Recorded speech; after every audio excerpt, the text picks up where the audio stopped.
participant next session on entrepreneurship and funding mechanism will be presented by Dr. Irtif Loni, manager from Entrepreneurship Development Institute, Srinagar.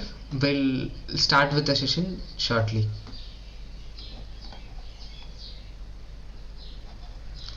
Sorry, sir. Yeah. Shall we start with the session, sir? Yeah, we can start. Yeah. Thank you, sir. Yeah. Welcome to the second session on Impact Lecture Series 2 from Institution Innovation Council. The session for the title for the presentation will be Entrepreneurship and Funding Mechanism by Dr. Irtif Loni, managed from Entrepreneurship Development Institute, Srinagar. He'll be elaborating us about the funding mechanism and how entrepreneurship is actually going to impact in society. Over to you, sir. Thank you. I think in these days, startups and entrepreneurship is actually one of the highly spoken about topics, because startups are something which are trying to bring in the change in a very shorter period of time, over a period of time across the globe now. But before we go ahead, I think it's important to understand what a startup is. We have often been confusing ourselves with the idea of how we can differentiate a startup from maybe an enterprise or a business itself. What we need to understand is it has been usually seen that it is only in this post 2000 era that we have been using the words entrepreneurship or startups has eventually taken place. We have been speaking about startups only after 2010. But any kind of economic activity that we used to do before was called a business. It was simply a business where some revenue generation would take place. It was an economic activity and the revenue generation would take place. A businessman would earn money out of it. And that is how the things played. Though in West, entrepreneurship started calling business as an entrepreneurship was started long back in West, maybe 20 years before. But in India itself, if we talk about post 2000, it has taken to a newer heights where we think that entrepreneurship is as developed as a solution to the problems which we have been seeing across the societies, across the states and cities, and across the markets that we have within India. So probably what is the difference? If we come to the point of what is the difference between a business and an enterprise first, we need to understand that business was simply an economic activity wherein you did trading, you did manufacturing, you put in some money, you created a value addition, and then you got the money out of it. There was profits, and that was the business for you. But eventually, why entrepreneurship as a word began to have its roots in the society was that because people thought this entrepreneurship one is talking about the problems of the society. You could start an enterprise after having a research done across and seeing that if there are any problems across, and if you are providing a solution to that problem, then you would be called an entrepreneur. The second point to this again is that while a businessman would always think about the profits, an enterprise would think about all the stakeholders which are present within the manifold of the enterprise itself. So they can be differentiated in the investors, the partners, the consumers, the distributors, and all kind of people who are involved in that kind of a business. But eventually, post 2010, the new term which we all began to use was startups, and we many often interchange these words with each other. But to an extent, that is also not right, because when we talk about the startups, then I'm sure you are already aware that the entire startup thing, the kind of revolution of startups began post 2016 when the Prime Minister launched the Startup India scheme across India. So, but what was the basic difference between having an enterprise and a startup then? While we talked about the enterprise, that it was looking for the problems and trying to provide the solutions, when we talked about the startups, we specifically talked about the disruptions that can be created in the existing markets. So the markets were already there, the kind of work was already done, but the entire process through which the work was done was changed. That is what we called a startup. One of the very famous examples of this startups would be Ola and Uber. I'm sure you know. It's not that prior to Ola and Uber coming into existence, we didn't use cabs or we didn't use cars. We did use them. We would go, even if I'm sure all of you know that in all the metropolitans and now in the tier 2 and even in tier 3 cities, the Ola and Uber is coming. But for an example, if we had to go to Delhi, what we would do is that we would go to a taxi stand where we would book a car for a day all long, and then an amount of money he would charge, which was again costly affair. But today what happens is, once you get off the airport, you have your app on the mobile and you put in the details and you find your car available to you wherever you want to go. From point A to point B, you are dropped there at a very minimal cost, and you don't have to worry about the parking space, you don't have to worry about the other things related to owning a car. So this is the kind of revolution it has brought. And I'm sure you also are aware that today nobody probably goes to a taxi stand to book a car. You have it all at your fingertips. So this is the basic difference that we have been talking about between being a business, between owning a business or an enterprise and now a startup. So today I'll focus on the startups itself, because this is something that we all need to understand for various reasons. One of the very finer reasons that we need to understand is that startups have the capability and the capacity of scaling up very quickly. That is not possible with a normal business or an enterprise that you want to set up. At the amount of money that you have to put in a business and an enterprise is much higher than you can put it in a startup and still scale your business. As At the introduction, it was said that I'll be talking about the various funding patterns that are today used in the startup sector. But before we go in, there are 5 important things, because they say that there are 5 very important things for the success of any startup. And I'm sure all of you are aware of it. It just needs a little brushing up, that we need to understand there are these 5 things. So the first and the foremost thing they talk about is the idea. Then they also talk about the team. They also talk about the funding, the business model, and the timing of your project. So if you try to understand all these 5 things in a perspective, you will get an idea why these 5 things have been picked up from many other things that a startup needs to concentrate on. And I'm sure you also understand that since all of these 5 things are important, but the most important thing among them is timing of your startups. Why we talk about the timing is because we have seen the examples of certain startups which have failed because the timing for their launch or timing when they were brought into the existence was much before the time or even much after the time. I think one of the examples that comes to my mind when we talk about the timing is of Z.com. I'm not sure if you have ever heard about this website. It was a video streaming website just like YouTube, which was launched in somewhere 98, 99. It was there for a couple of years, got a good investment from venture capital firms also, but then could not sustain.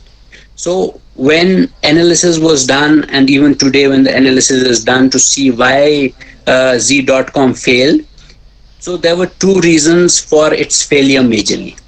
One reason was that at that point of time, there was no broadband available across the globe. I'm not talking about only this part of the world. I'm talking about the developed countries as well. There was no broadband available. So the video streaming would always have the buffer. So it would take time to buffer, then it would again play. This kind of things would happen over a period of time. But eventually, today, we also understand that today, when we have YouTube, which is working across the countries and has become one of the most successful startups globally, the speed of the internet has increased many fold for a long period of time now. The second problem that uh, Z.com faced was that they were not, at that point of time, you could not stream the videos on your Internet Explorer because there were certain softwares which were missing uh, from the Internet Explorer itself. So eventually, what happened in 2002, YouTube came in, and today you know the success of the YouTube. It is only because these two factors were not available at that point of time. So YouTube has been a success today only because that it did not have to face these two. So this is one of the major examples of. Please, 1 minute.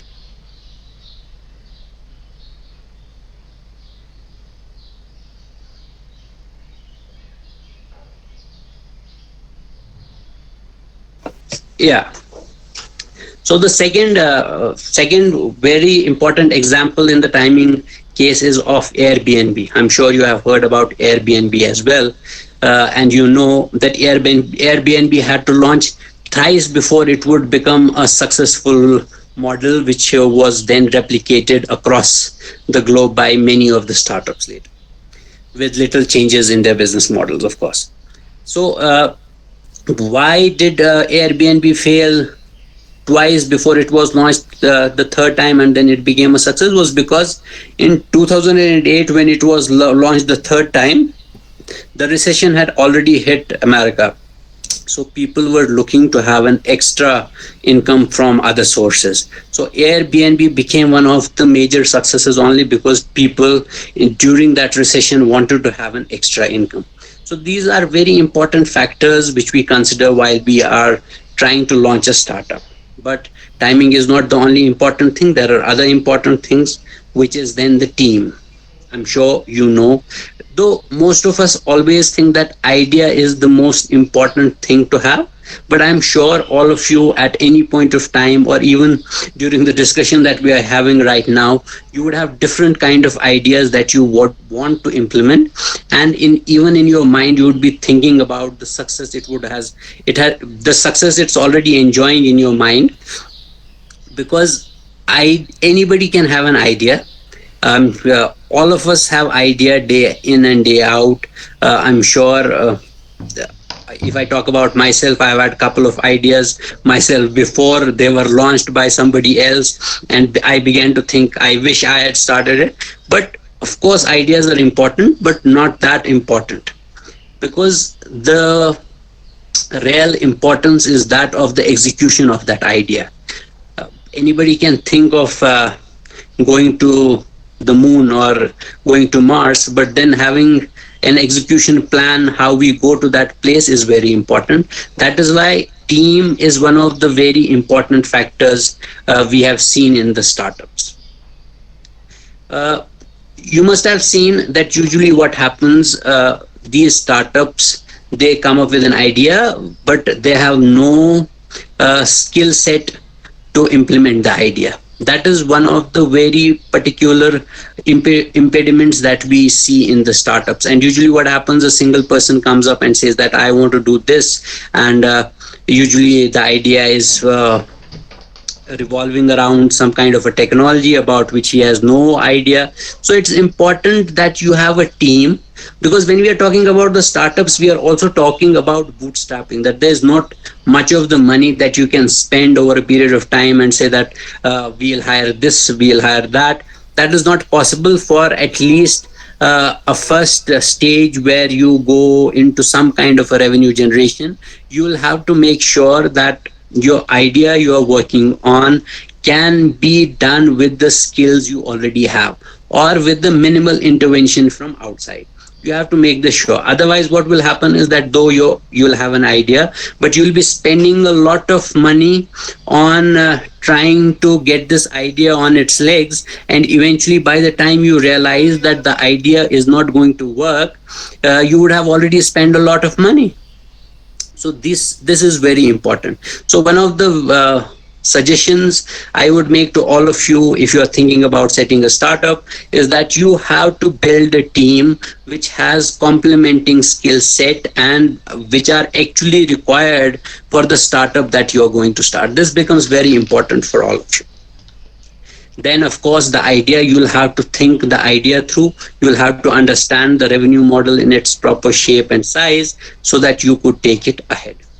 uh, but usually business model is one of the things that you must have heard over and over again, and is also an important part of these five things. So this is something that you also need to concentrate on, but you don't have to stick the business model that you started with at the very initial stages and then go ahead with it for a longer period of time, because the environment outside you keeps on changing all the time. The business model has to have that it doesn't have to be very rigid or stringent that we have to follow. You can keep on changing the business model. I'm sure you must have heard the story of the Flipkart, how they changed their entire business model. While they started, all they wanted to sell was books, and eventually today if you talk about Flipkart, it sells everything from a needle to an aeroplane.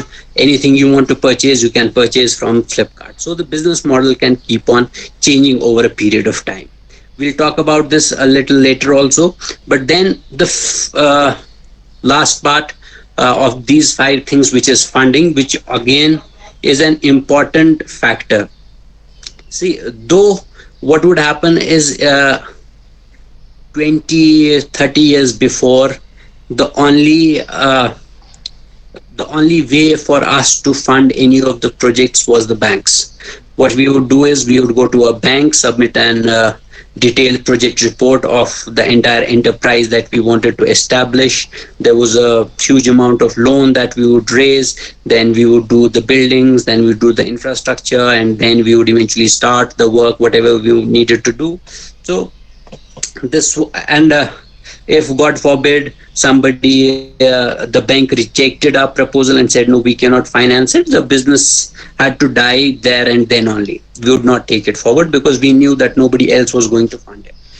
But today things are different.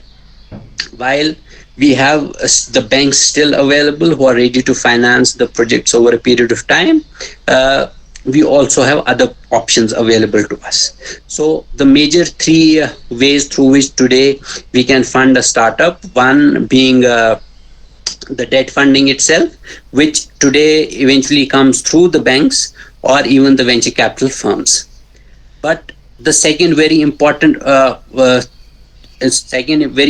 source of this funding is also venture capital and angel investment. These are the two concepts that all of you need to understand in detail so that you could have your mind on things through which you could really raise some kind of a finance for your startup to get it going. When we talk about angel investment, it is a smaller amount of seed money that is put into your startup at the very initial stages when you just have an idea or you are just trying to prototype your idea and trying to make the product, or getting at the very first level, getting into the market. So this is the amount of money any person you know, or the new angel networks which have been coming up recently, put into your startup, and you utilize that money to get the ball rolling. Of course, you have to give a part of your equity on behalf of the money that you receive from the equity. That is also an important concept that you need to understand, that not too much of your equity can be given to the investors at the very initial stages, because then that would hurt the entire process that you're trying to work out, and somebody else might would want to put his own ideas into the startup without your dream actually realizing the day of the light. So that is very important also to understand, but that can be a separate discussion of course. Then there are venture capital firms. Venture capital firms are the firms which put in money into these startups or businesses where there's a huge amount of money required, and also that the startup has reached to a certain level where it's already generating revenue and creating both employment, revenue generation, wealth across the startup, and now wants to scale up to the newer levels. Probably an example would be that a startup which is starting within Srinagar now wants to go to the entire North India, or a startup which is within the North India wants to go to across India, or startup which is in India wants to go global. So that is the kind of scale up that these venture capital firms are looking at, wherein they can put a good amount of money into your startups. I'm sure you must have seen that today India is the second largest startup ecosystem globally. One of the major reasons for this is that one, there has been a huge concentration on supporting these startups. Second, that which is very inherent to the idea of India, that the market here is huge. So we don't eventually have to create these products and go to outside countries so that we sell our products. We already have a market available. Of course, there are startups which are going global, and that is what we need to do also. But eventually, when we are prototyping our idea or putting our products into the market, we already have the market available to us. So there's no problem that we don't have a market available. We have the market available, and we can put these products in the market itself. So this is the second source of funding through angel investment or venture capital firms. We also have recently established a Kashmir Angel Network within J&K itself. Now, this is the first of its kind, and I'm sure they've already put in some money into a couple of startups. Over a period of time, they'll be putting more money into the startups, which will eventually help the entire ecosystem. Then there is the third and the most important source of funding, that is a grant. Today, a lot of ministries in the government of India, the state government, the government of Union Territory, has various schemes available through which money can be put into these startups, and this money comes as a one-time grant, which is not to be returned. But the only couple of criterias which are related to it are with the idea itself and how feasible the screening committee thinks the idea is, and the implementation of the idea is within the ecosystem that already exists. So there are different ministries, be it the Department of Science and Technology, Ministry of Electronics and Information Technology. BIRAC is doing a big grant, which is a 50 lakh grant, which you can also receive.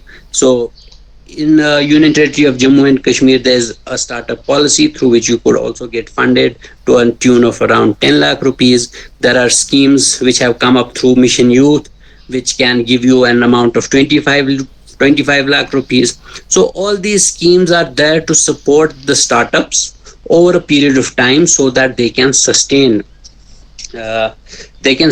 during the initial phases, and eventually they will get to the level wherein they can generate employment, they can generate wealth, and a lot of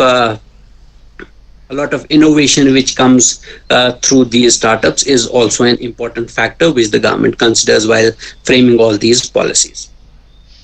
So all in all, these 5 things that we talked about are very important to the success of any of the startups. But when I'm sure all of you heard when I talked about the scaling up of startups, which becomes very important. So to understand the scaling up of startups, I think it's important that I give an example of how fast scaling up happens in these startups. I'm sure we'll talk about a startup which all of you know about is Flipkart. I'm sure you know that Binny Bansal and Sachin Bansal started their journey of Flipkart somewhere in 2008 when they wanted to sell books online. So eventually they started to sell books. By 2010. The market had began to accept e-commerce as a market where you could shop, and eventually in 2014, Flipkart acquired another startup which was called Myntra. I'm sure you have also heard about Myntra. So I want all of you to guess the amount of money for which it purchased or acquired Myntra. You can make a guess. Uh, you can take off yourselves off the mute and say if there's a guess you want to make for how much amount they acquired Flipkart. Sorry, Flipkart acquired Myntra at 2014. Also to tell you that Myntra was itself launched in 2011. It was again a startup which dealt with the clothing sector. So that started in 2011. Flipkart started in 2008, acquired Myntra, which was started in 2011. So can anybody guess for what amount of money did Flipkart acquire Myntra? Anyways, Maybe 4 to 5 crores. 2000 crores. Oh my god. 2000 crores is the amount of money that Flipkart paid for acquiring Myntra. Hello. So when we talk about scale up, you'll have to understand two things here. One, Yeah, I'll come. that a company which started in 2008 was able to acquire another startup which had worth of 2000 crores. It doesn't happen in normal enterprises. You set up a shop somewhere, you spend entire life and you are not able to even start another shop at another location. But if you are a startup started in 2008, you can buy a company worth 2000 crores in 2014. Forget this. 2011 Myntra was started. It took them 3 years to come to a valuation of 2000 crores without having any of their manufacturing units, nothing at all. A couple of warehouses, an e-commerce brand which they sold. And in 2018, Flipkart itself was acquired by Walmart. And I don't think you will be able to say for how much amount. So I'll tell you, it's $16 billion, which is beyond the calculation of rupees for me, because this is too much amount of money. So this is the kind of scale up that we have been talking over a period of time. But also what you need to understand is that not all startups are a success. The general rate that we have today within the ecosystem is that 80% of the startups fail within the first 3 years when they are started. So only 20% of them survive. So you have to be among this 20% to go to a certain level. So these things become a very important things that you can consider before you get into the startup world. But with all this, you also have to understand that every year we are adding around 4 to 5,000 new startups to the entire ecosystem of the startups. If you consider just last year, 2021, we had 1,500 new angel investment networks and venture capital firms which were established across India only. So the process through which you can get funding for your startups and the variety of these venture capital firms and angel networks is increasing day by day.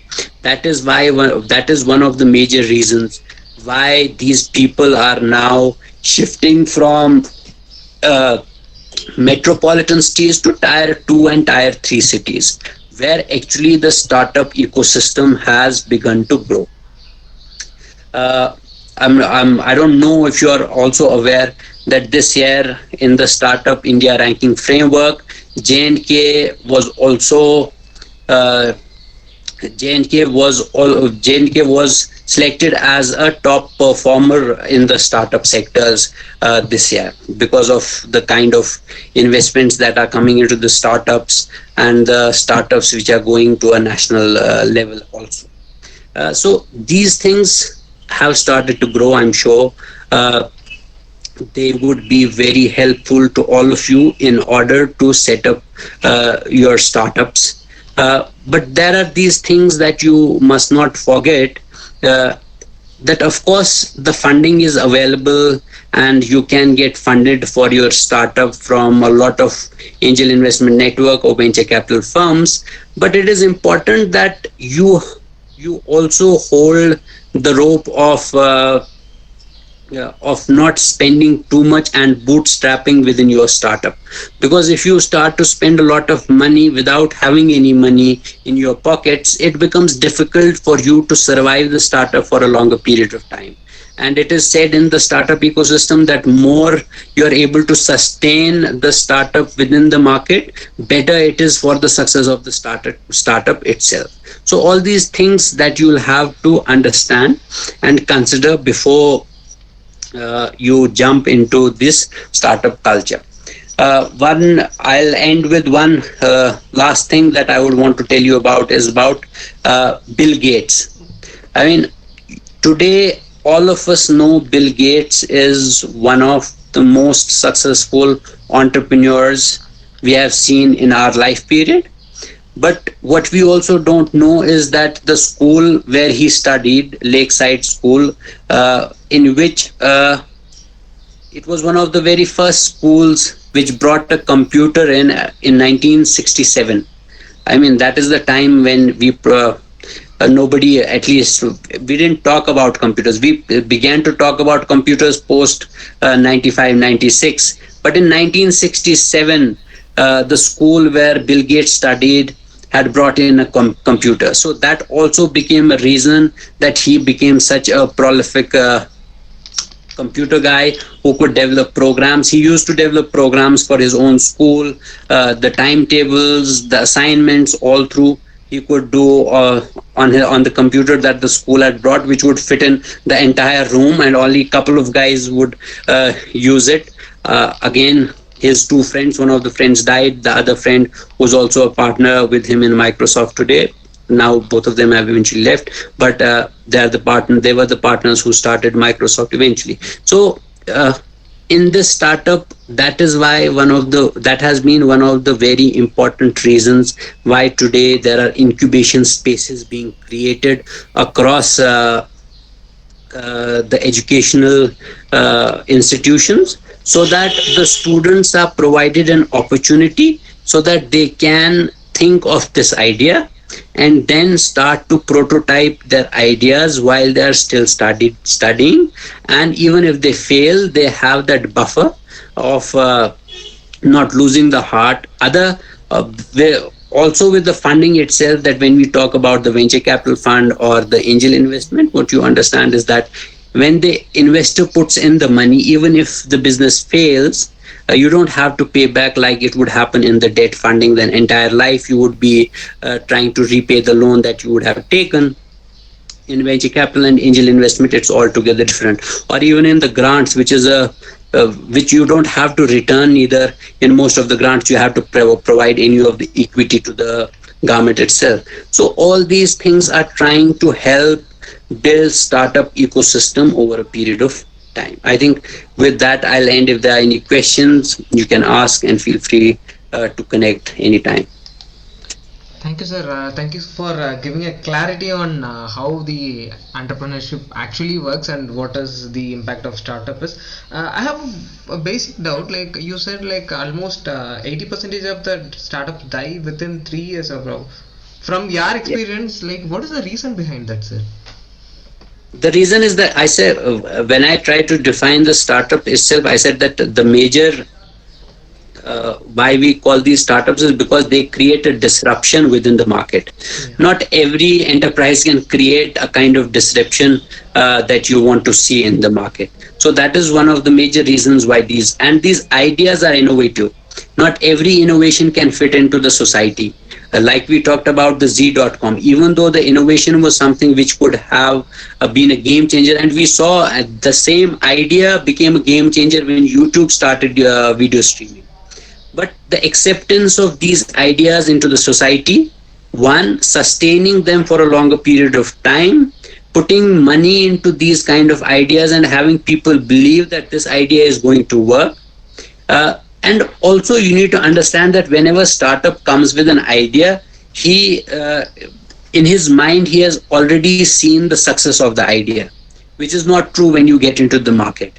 So the kind of hardships these startups face is also another kind of hurdle that is there, and that is one of the very major reasons. Innovation is one of the major reasons actually that because of which the startups fail, and also because of which the startups can scale up much quickly.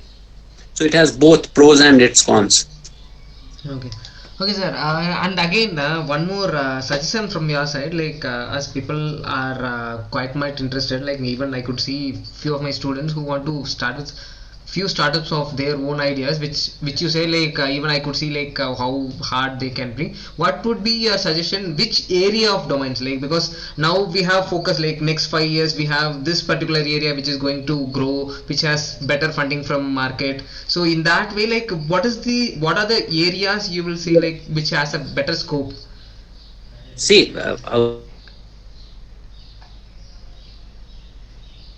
of the sectors that we are talking about, Yeah. but recently we have seen in education sector, the edutech startups, the funding has decreased recently. The funding has gone up in agri-tech and health tech and in fintech. These three sectors which are growing. But my suggestion to all the people who would want to start a startup is that you need to have some kind of obsession with the idea that you are trying to start on. So it's important that you like the work that you do. If you do not like the work you do in a startup, then I'm saying that 95% of the times you're going to fail.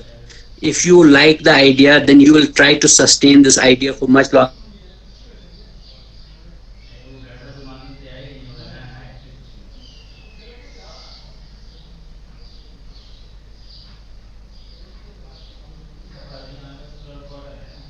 make it yes. Yes, sir. Thank you, sir. Participants, if you have any other queries, you can just raise to sir, like because he has a quite good experience in implementing startups and entrepreneurship ecosystem in Srinagar. So, if you have any queries, like if you have anything in your mind, like that can help from his input, you can raise that as well.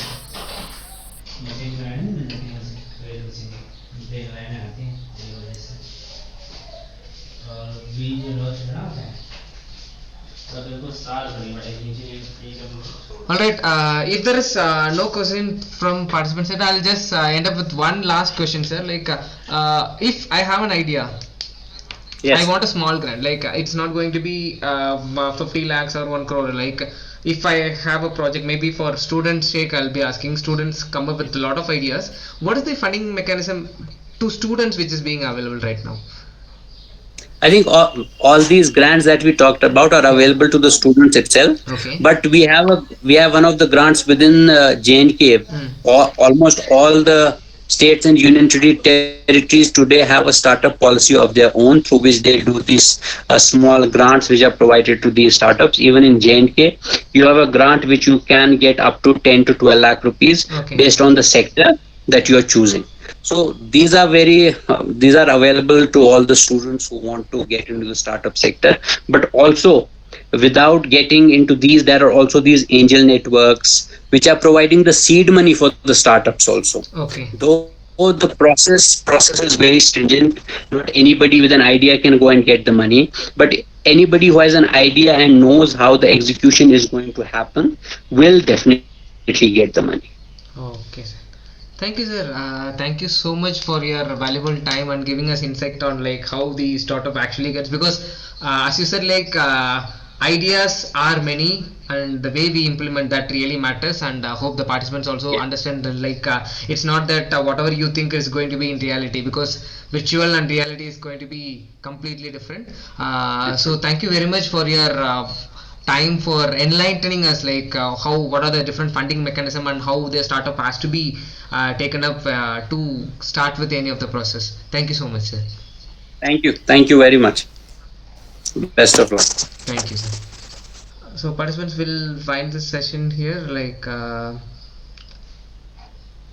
if you have anything to be asked, you can just ask.